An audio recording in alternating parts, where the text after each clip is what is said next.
Name is such an important thing, or it can be, when we talk about our names and how we carry our names, and just hearing someone's name. You probably have a good friend, and just hearing that name, whether it's someone referencing them or not, it makes you think of that person.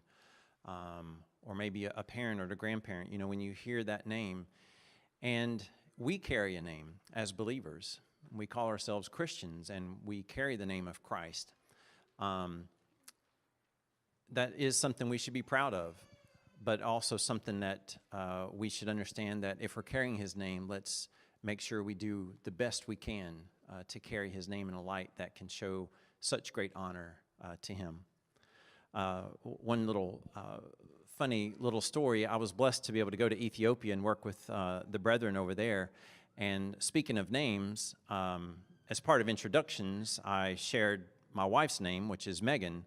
Well, in Amharic, which is the native language of Ethiopia, the word for God is Magane.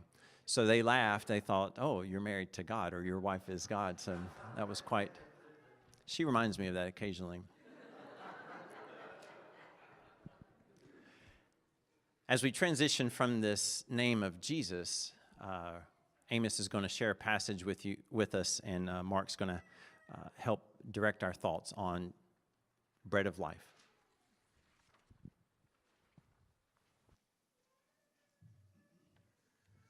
John 6:30-35.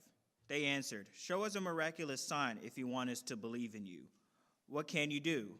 After all, our ancestors ate manna while they journeyed through the wilderness. The scriptures say, Moses gave them bread from heaven to eat." Jesus said, "I tell you the truth. Moses didn't give you bread from heaven. My Father did. And now he offers you the true bread from heaven.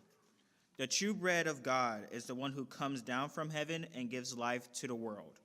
"Sir," they said, "give us that bread every day." Jesus replied, "I am the bread of life. Whoever comes to me will never be hungry again. Whoever believes in me will never be thirsty."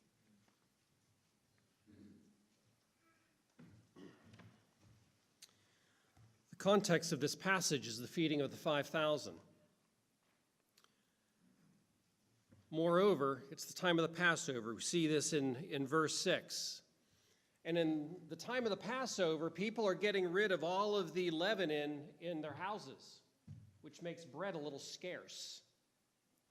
So here you have people who are out in the desert at a time of scarcity, and they're hungry, and God feeds them. This correlation is not missed on the Jewish mind. In fact, we even see this as we get down into verse 14.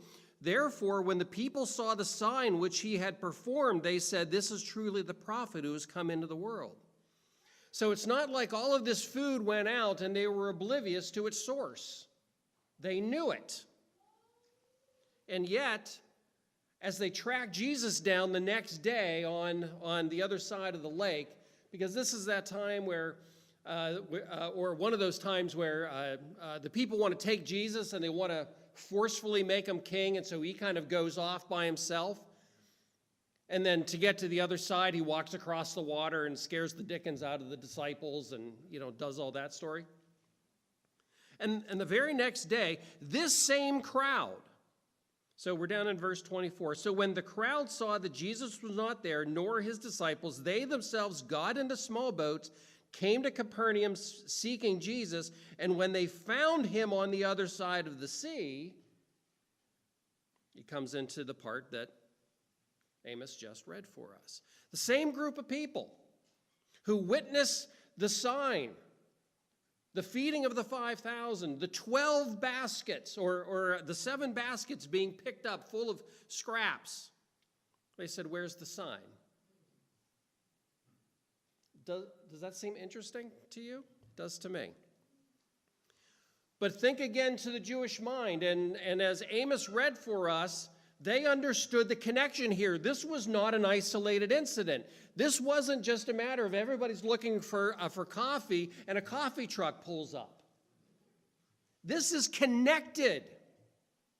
When was the last time in Jewish history we saw a bunch of people during a time of great need out in the middle of desert being fed food miraculously? It was Moses during the Exodus.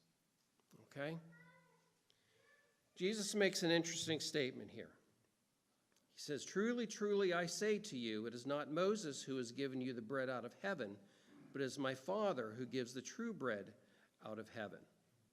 And connect that with verse 26. Jesus answered them and said, "Truly, truly, I say to you, you seek me not because you saw signs, but because you ate of the loaves and were filled." Okay? Think of the connection again that I've been trying to bring to all of our minds between the people of this time and the events of Moses' time. Yes, they filled. Yes, they ate. Yes, God gave them provision. And Jesus very appropriately and very directly says, look, it wasn't Moses, it was my Father.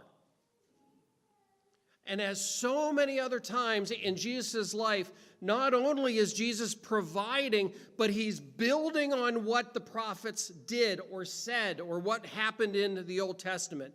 And he says, now I'm calling you to something more. Before, it was just food. Now I'm calling you to myself. And in that, he says, I am the bread of life. One of Jesus' 7 I am statements. Bread, in the Hebrew language, the word for bread is synonymous with food. Okay? Think if you're going to make a copy of something, what do? You make a Xerox, right? Okay, Xerox is synonymous with making a photocopy. Well, the word for bread is synonymous with food. And so Jesus says, I am that very food. I am that very source of life. Not just to fill your bellies, but to fill your hearts. To fill, as C.S. Lewis said, that God-sized hole within your heart.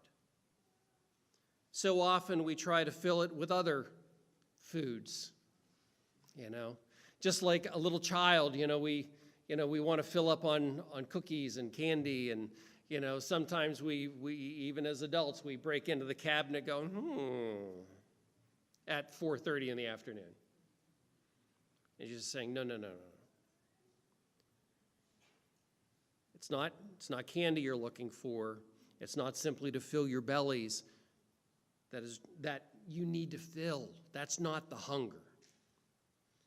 Does this not ring of Matthew 5:6? All those who hunger and thirst of righteousness shall be filled. That's what Jesus is calling us to. Not the filling of our bellies, but the filling of our hearts with him.